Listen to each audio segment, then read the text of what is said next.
Good morning, and thanks for joining Chapel Chat. I'm Pastor Kevin Little, and this is the chapel at Ranch Wolf First United Methodist Church. Now we have a special guest with us here this morning, my niece, Rebekah Bleich. She's up here from Florida hanging out with us, and so I thought it'd be a great opportunity to get her onto Chapel Chat. So we're going to talk a little bit about Rebekah's efforts at charitable giving. So now you started this at an early age, right? So just a couple of years ago, you did your first charitable project, right? Yeah. And what was that? The flyers for the Bahamas. So flyers for the Bahamas. Now this was because of the hurricane, right? In 2019. Yeah. Okay. So the hurricane that hit the Bahamas in 2019, and you made flyers about that. What were you trying to accomplish with your flyers? To let people know that the Bahamas need help. So you were encouraging people to donate money, supplies, whatever it was to the Bahamas. Yeah. Yeah. And so how did you go about getting those out to people? We passed them out around the neighborhood. Did you go to any stores or anything like that? Yeah, we did. Yeah, and so you just handed them out to people. You didn't just put them up on walls and hope somebody saw them. You actually gave them to people. Yeah. And, all right. And also people passed them out to, they kept going on. Like a lot of the people in the neighborhood, they gave them to their friends, and it went on and on and on and on and so on. you got some pretty widespread recognition out of it. Yeah, yeah. And now this put you then in touch with another organization that really liked what you were doing, right? Yes. So tell me about those people. So that is the Combat Veterans Motorcycle Association, and they, one of the members lives in my neighborhood, and he really liked what I was doing, so he got in touch with the people in the association, and they put together. I got a humanitarian award and a challenge coin. So they gave you a humanitarian award, like a plaque, then recognizing what you had been doing to try and raise money for the Bahamas. Yeah. And then a challenge coin. A challenge coin. Which is cool. Cool, yeah. All right. So that was how you started. So then now tell me about what you did here this past summer. So the member of the motorcycle association got in contact with one of the guys that was a part of his association and also owned Down the Road Thrift Shop.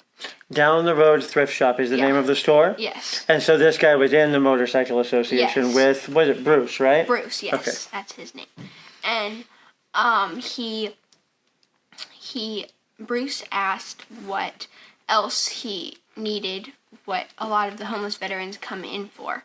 And he needed socks. That's what he told Bruce, and Bruce told me that, so I decided to start a sock drive for the homeless veterans. Okay, so then you set out to gather as many socks as possible. Yeah. And so how did you get people's attention for that? So we passed out flyers. They had all the information on it, where to take the socks, how you can give, and all that. Where were they supposed to deliver the socks? To my house. To your house? Yes. There was a tote with a sign on it that it was where they delivered socks to. Okay. Yeah. And so then obviously your mom also shared this on Facebook. Oh, yes. Yeah. So you had socks mailed to you, right? Yeah. I know we sent some. Yeah. Okay, so how many socks did you have total? 705 pairs of socks. 705 pairs of socks. Yeah. That is a ton of socks. Yeah. And so then you took all of these over to the Down the Road Thrift Shop, right? Yes. Okay. Now obviously some people didn't necessarily give socks, right? They said some people gave you money? Yeah, they gave money.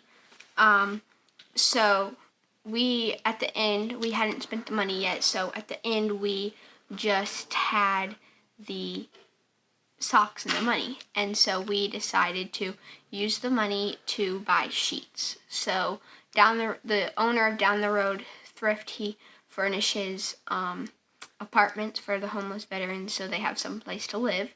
And so he said he needed sheets for the mattresses in the apartments. So that's what we decided to use the money for. So we had about 25 things of sheets that we could use for the money. So 25 sets of sheets. Yeah.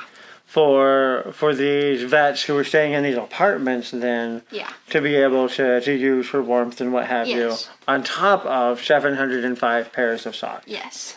That's amazing. Yeah. I mean, that's a lot of stuff going on right there. Yeah. And okay, so how old are you?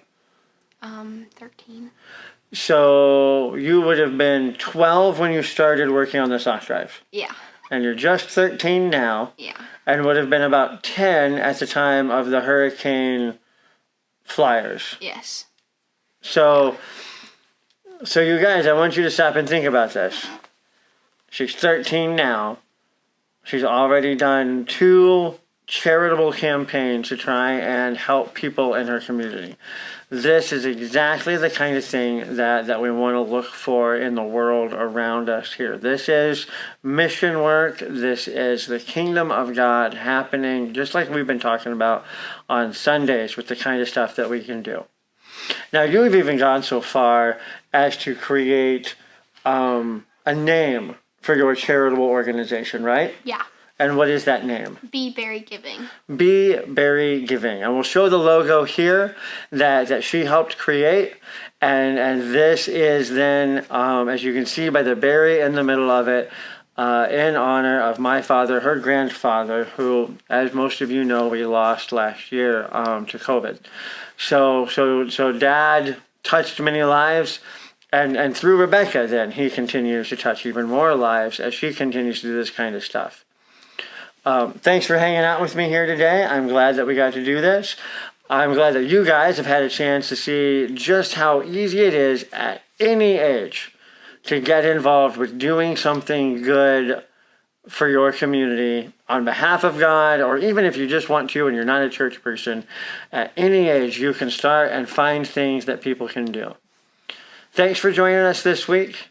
I'll see you next week here again for Chapel Chat.